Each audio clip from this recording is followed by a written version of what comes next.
Hey, what's going on, guys? I'm Gaming here, back in another video. Today's episode, we're going to be taking a look at the Discipline Priest for Season 3 of the War Within for Mythic Plus. If you guys want to use the exact same talents that I'm using in this video, I'm leaving an import string down in the description of the video. Just copy and paste that string, and that'll get you set up. And then my disclaimer, this is going to be more of a beginner's guide, more of a refresher for people who are just you're either just getting into Discipline Priest for the first time, or maybe just need a quick refresher on how the spec plays. My sort of baseline goal of these videos is to be able to take this spec, know enough on it to at least be able to do a plus 10. That being said, let's go ahead and get started. So let's first kind of discuss, we'll go through the spells, but first I kind of want to discuss the core of playing a Disc Priest. Like, what exactly are you focusing on? Like, how do you heal as this spec? Because it's a little bit different from playing something like a Resto Shaman, like a point and click heal. And you actually do most of your healing through your damage. And the way that works is through something called Atonement. And this is one of the core things with Discipline Priest. And you will need to understand how this works, and you'll need to track your uptime on this. So Atonement, Power Shield, Flash Heal, Renew, all these different spells apply Atonement to your target for 15 seconds. Your spells damage heals all targets affected by Atonement for 33% of the damage done. Healing is increased by 100% when not in a raid. So it's actually increased even further in a Mythic Plus environment rather than a raid environment. And there's a lot of different ways you can apply Atonement. You can apply it through your Power Word Shield. So I put a shield on myself. I now have the Atonement buff. You can do it through a Renew. You can do it through a lot of different things, but the main way that you do it is through a spell called Power Word Radiance. So that's a spell here, Power Word Radiance. A burst of light that heals targets and allies and applies Atonement for 70% of its normal duration. So it has a cast time associated with it, and you press it, and you can see here I have the Atonement buff on me now that is ticking down. So any damage that I do to any of these targets is now going to heal me for a percentage of that damage done. And that's the main way that Disc Priest works. So now that we know that, let's go through and just kind of talk about some of your main core spells. So first I want to talk about here is Shadow Word Pain. Very simple spell.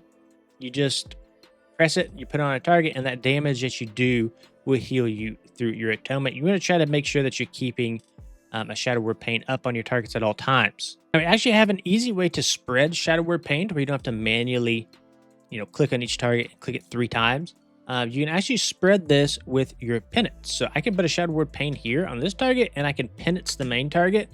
And now my Shadow Word Pain has spread to 2 additional targets. So that's just kind of a quick tip on how to spread and maintain your Shadow Word Pain across multiple targets. Let's go ahead and talk about penance now. So penance on an 8-second cooldown, and this spell can either do damage or it can heal. So I can target this dummy, and I can penance it. I can do damage to it and heal through the Atonement on the damage that it does, or I can use this as a directed single target heal if somebody needs emergency healing. Let's say this guy needs emergency healing. I can target him, and I can penance and do a whole bunch of healing to him. This is a spell that you want to be casting pretty much on cooldown, and you're not really necessarily saving it for anything unless there's like a huge boss mechanic that's about to come up here in a couple seconds. You want to get as much value out of this as possible through your Atonement. So you want to use this pretty much on cooldown. Another thing through your penance is when you do cast it, you will get stacks of something called a Wheel in WoW. So we got 4 stacks here. And this is a talent in your tree down here at the bottom. And each bolt is going to increase your next Power Word Shield by 3%. This stacks up to 8 times. So I can cast it one more time, and this stacks up to 8. And then now my Power Word Shield is going to be increased by 24%. Or you can utilize that on your next smite to increase the damage of it to get more Atonement healing. It just depends on how you want to do it. If you need more single target protection on a target, you can funnel that into Power Word Shield. If you want the Atonement healing, then you can funnel that into a smite. Okay, up next we also have our Mind Blast. So let's kind of talk about that. So Mind Blast is going to be on a 22-second cooldown. Not much to it. It just deals some damage, and it basically procs a bunch of Atonement healing. One thing it does specifically, though, that's very important is it does proc our Entropic Rift. So you did see that rift that went out. So anytime I cast this Mind Blast, we're going to shoot out this rift that does sort of like pulsing damage. And while that rift is active, our smite is actually upgraded to an empowered smite. So we can take a look at that one more time here. So we cast Mind Blast, and we can see that now we have something called a Void Blast. And as long as that rift is down, we can spam this Void Blast. And Mind Blast is going to, I said earlier that's not that big of a deal. It actually is a huge deal when you're playing a Void Weaver. It puts you into a sort of like ramp phase. And anytime that rift is down is going to be kind of like your big healing damage sort of burst phase. And you're kind of playing around these mini entropic rift windows. So we'll get more into that when we talk about like the rotation, the priority stuff. Just kind of know that's how that works. We have our penance, which we talked about. We talked about all these. We also have our Shadow Word Death. For Shadow Word Death, we're really just using that in execute phases. We're really not using that on cooldown. There's typically more impactful abilities that we can press, but the damage is increased by 150% to targets below 20% health. And all it is you just press it. It does a small amount of damage to you, and it does a decent amount of burst damage to one target. Up next, some core skills that we have. We have a Power Word Shield, which we talked about a little bit already. That's going to apply Atonement. And then we also have our Flash Heal as well, which we can kind of spot heal with it. And this also applies Atonement. So you have a couple different ways that you kind of spread Atonement easily. And yeah, that's pretty much it in terms of like your base sort of core spells. I don't think I missed anything here. Let me just double check. Yeah, I think we talked about all like the main core spells. Let's go ahead and go into like our cooldowns, because really that's where Disc Priest really shines is in their cooldowns. So first spell I'm going to talk about here is probably the most important one, is our Mindbender. It's on a 30-second cooldown, and this is one of the windows that you're really playing around. So we'll go over here to Mindbender, and this is essentially just an extension of your Shadow Fiend. It just replaces that, or excuse me, your Void Wraith. And this is going to do a couple things. This is going to generate a bunch of mana each time it attacks. But the main thing it's really doing is it's putting us into something called Shadow Covenant. So casting Mindbender enters you into a shadowy pact, transforming some of your spells into shadow spells, increasing the damage and healing of your shadow spells by 20% while active. So it's kind of confusing, but your Mindbender replaces your Shadow Fiend, and then your Void Wraith over here replaces your Mindbender, if that makes sense. So what you're actually spawning is a Void Wraith. But regardless, they all proc Shadow Covenant, right? So just know that when you do cast your Mindbender or your Void Wraith, you do enter a Shadow Covenant and you're more powerful. So typically the scariest part of a Mythic Plus dungeon pull is going to be immediately when you pull trash. So there's no reason to hold on to Mindbender. You want to send your Mindbender or your Void Wraith immediately on pull, and you want to utilize the enhanced effects that you're getting from your Mindbender, right? The Shadow Covenant on pull when the damage is highest. So you don't want to hold on to this for long periods of time. And one thing that's really cool about Shadow Priest is we actually have a way to extend our Atonement. It's right here, Divine Procession. Smite extends the duration of an active Atonement by 3 seconds. So what this means is we could go into a Powered Radiance, into a Mindbender, then into a Penance, and then now we can cast some Smites here. And if we watch our Atonement, we can see, right, we're getting seconds on our Atonement, and that's going to be on all of our allies. So as long as we're casting Smites, we can pretty much indefinitely extend our Atonement. It will not fall off. So this makes a pretty good combo, because you're going to have a Mindbender or Void Wraith every 30 seconds.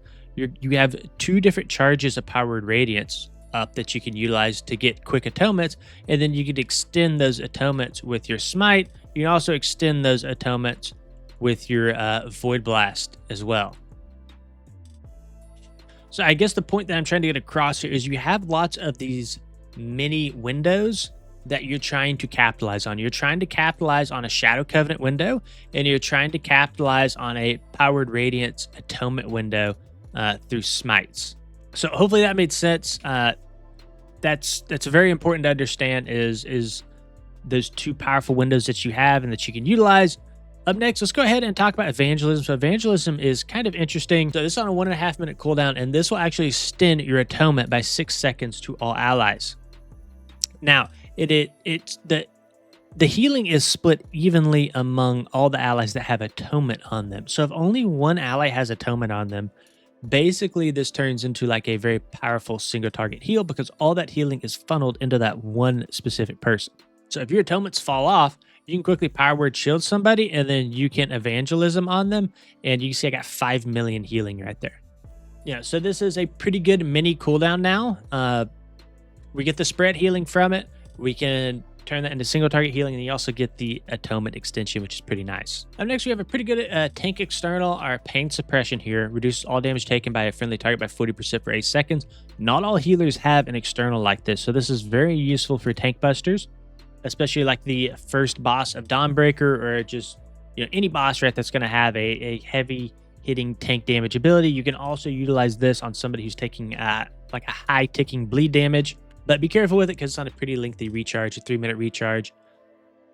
Another cooldown that we have is Luminous Barrier. This is on a 3-minute cooldown. This is going to create a really large absorb shield, and this is going to put it on all allies within 40 yards. So this shares a node with Power Word Barrier. We've taken Power Word Barrier in the past, but right now Luminous Barrier is just providing more value. Another spell that Blizzard has been kind of pushing us towards is Ultimate Penitence.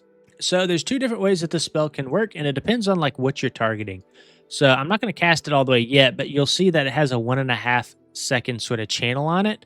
And when you go into this sort of angel form, you're going to shoot out these penance bolts. And depending on what you're targeting, if you're targeting an enemy, it's going to damage them. If you're targeted on ally, it's going to heal them. So I'll just target myself and I'll cast Ultimate Penitence. So I kind of clipped that short. But the reason that it didn't heal me there, I think, is because I was already at full health. But if you do target an ally, it will prioritize healing over doing damage with the bolt. So just keep that in mind. And then, yeah, I think the last spell I want to go over here is going to be our Holy Nova. So right now we are taking something called Rhapsody. And that's going to be over here on the left. And basically we get stacks of Rhapsody and you spend them with your Holy Nova.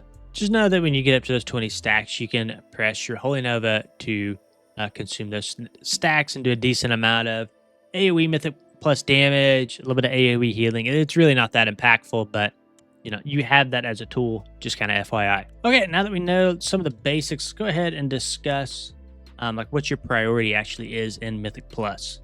Okay, now let's talk about our Mythic Plus priority here. So very first thing you want to do is you want to put that Shadow Word Paint on one target, and you have to spread that out with a penance like we talked about earlier. Make sure that you get that ticking on all targets. Now, like we said earlier, on pool, this is kind of the priority that you want to follow. You typically want to get a Power Word Shield out whenever you can. You typically want to be casting that on cooldown. It does have a decent mana cost associated with it, but it's totally worth it. It's nothing that's going to you or anything like that. So use this on cooldown. It's one of your strongest spells. Disc Priest has a ton of talents that synergize around Power Word Shield. So cast that on cooldown. Up next is that sort of mini ramp that we talked about between your Mindbender and your Power Word Radiance. So Mindbender is going to put you into that sort of Shadow Covenant, and then Power Word Radiance is going to allow you to apply Atonement to your entire party.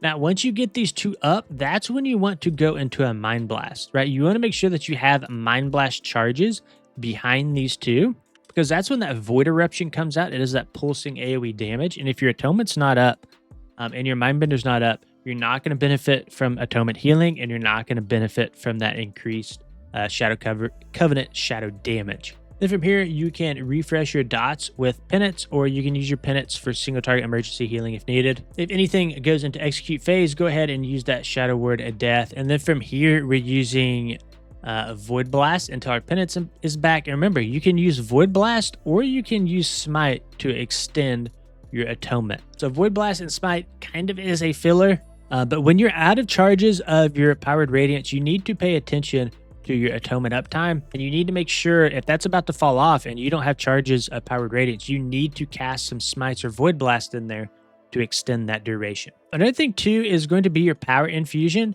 You're not really utilizing Power Infusion for yourself. I guess you could if there's like a really difficult thing that you just absolutely cannot heal and your group's going to wipe without you PIing yourself. But for the most part, you want to be using your Power Infusion around your allies.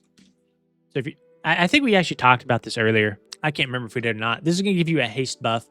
And due to our, here we go, our Twins of the Sun Priestess talent. So you can PI an ally and you'll get 100% of that value of PI. So never PI yourself, always PI another target. I highly recommend to use some sort of Power Infusion weak aura as well. Ellesmere has one.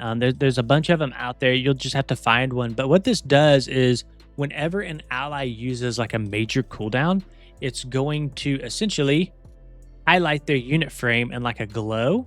And it's going to say, hey, power infusion this target. And that's going to tell you when it's the most efficient time to use PI, because you want to time your PI with your allies' cooldowns. You don't necessarily just want to PI every single time it's up. A lot of times it's more efficient to wait 15 seconds for cooldowns, right? So just a little tip there. I think I've covered pretty much everything here. If you guys enjoyed the video, please consider liking, subscribing to the channel. Thank you guys for watching. Peace.